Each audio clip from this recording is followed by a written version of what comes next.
Here's hopefully another quick project. We got some brand new aftermarket headlights for a Grandmarquis, and we got some takeoff Lexus Koito BiLED projectors. They're actually the same projectors that come in my wife's car. So we're gonna see if we can't put the two of these together and see how this goes. The good news is these will be plug and play, so we're just going to tap into the wiring that's on the back of the headlight. But like I said, hopefully this will be quick. And first thing we got to do is get the lamps opened up, so we got see how much room we have to play. Well, the Grandmarquis has showed up, and what I've got going on right now is I did a plumb bob down the center line of the vehicle, front and rear. And I'm using my laser beam to trace down that center line underneath the car. And then my laser beam is going to point at my aiming board. And you can see it here. So this is the center line of the vehicle now. And then from here, I'll be able to measure basically the width from the center line as far as the headlight width. And then make sure that my headlights are actually true and straight to the vehicle. We'll get the center line drawn on the board probably with tape, so we don't lose that. We don't have to leave the laser beam on the whole time, and then we'll get going from there. All right, so I got the headlights turned on. I got my center line traced out with masking tape, so you can see my line. So now I can turn the laser beam off. Only thing I'm gonna do before I do that is I'm gonna mark on the concrete and mark on the board. That way, in case I bump the board or something, I know that I'm still lined up. But the headlights are on right now. You can hardly even see them in daylight. But I've got one over here. I guess you can see shadows a little bit better, but got one over here somewhere. And then the other one obviously is on the other side. So I'm gonna basically, what I'd like to do is kind of mark approximate height that they're at, and that will make sure that we're still within a range of adjustment. Okie dokie. Well, I got the second lamp opened up now. So this is, haven't done anything to modify this at all other than opening the light. So I just kind of wanted to show you. So I got unbolt the bulb holder out of the middle. It's just a single screw, so that guy comes out. So that'll come out, and then I'm going to cut open a pretty good section out of the middle of it. This is the other side that I've already cut open, and what that's going to do is allow the projector itself to sit as far back in the hole as we can, like so. And the further back we get it, the better off we're going to be for aiming purposes, and it will be less likely to bounce going down the road the further back it is. So I've got the second lamp cut out, and I'm going to start wiring in the projector. So there's a total of 4 wires coming off the projector. I don't need this one. That's actually a communication wire that goes back to the original car, but since we're doing our own testing or our own wiring, we won't need that. So we have 3 functions. We have a ground, we have a high beam, and a low beam.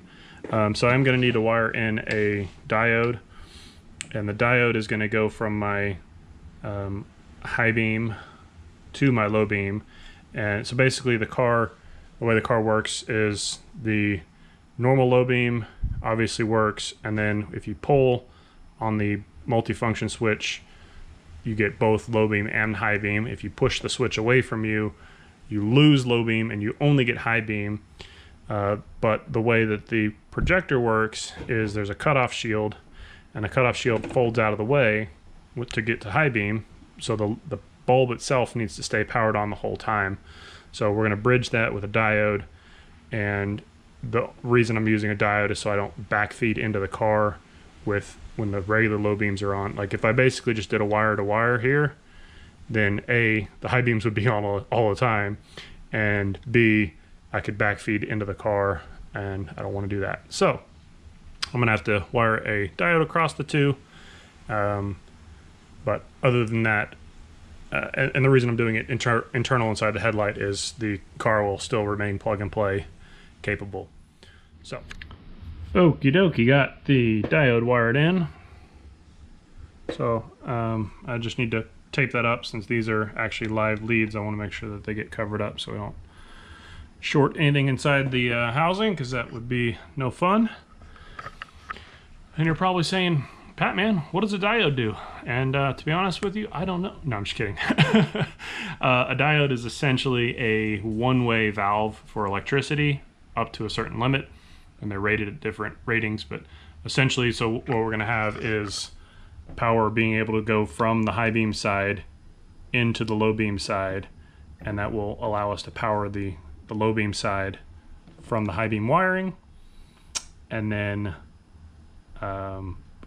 when the low beam is on, because it's a diode one-way valve, we're not back feeding power to from the low beam to the high beam side. So that's it. It's pretty simple, but yeah, so we're going to do a function test, and then we'll get the other headlight wired up in the same fashion, and then we're going to be ready to start building them or aiming them for real. So this is our initial function test. I have no aiming at all, obviously, but see our color's looking great. It's a nice white. And do a function test. Check the high beams, make sure the low beams doesn't turn off.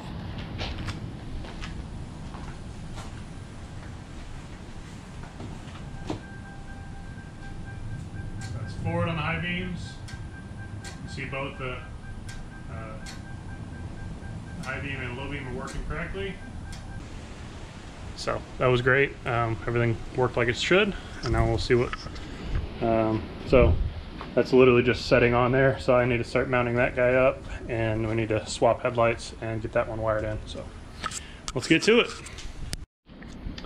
Well, I've got them mocked up. They are mounted. So I'm using some. These are, golly, I don't remember now. They're number 10, I believe. Phillips screws, machine head. I think it's 10 by 24, I believe.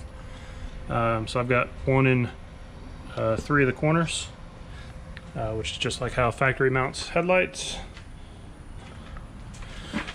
Got 1, 2, and 3. And my output's looking pretty solid. So I've got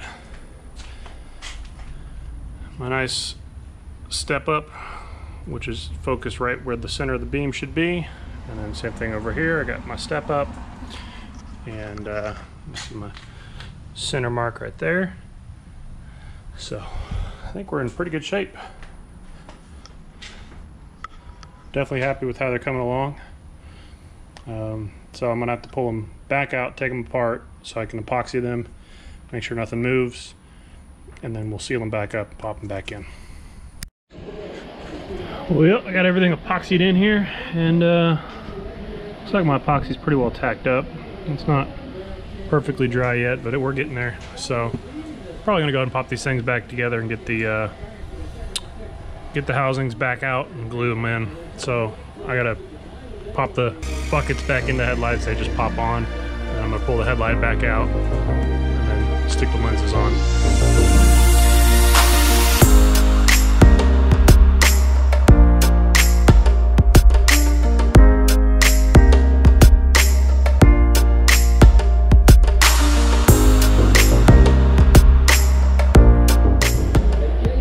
Those are going to turn out killer. So we'll get them installed back on the car and make sure we don't have any other final aiming issues height wise. Can't do anything about left and right anymore, but should be just about ready to send him on his way. All done, and this thing looks sick. I'm really happy with this, and hopefully he is too. But man, it looks really good. Final aiming looks pretty good, and that is a wrap. So I appreciate y'all checking out another one of my build videos, and I will catch y'all on the next one.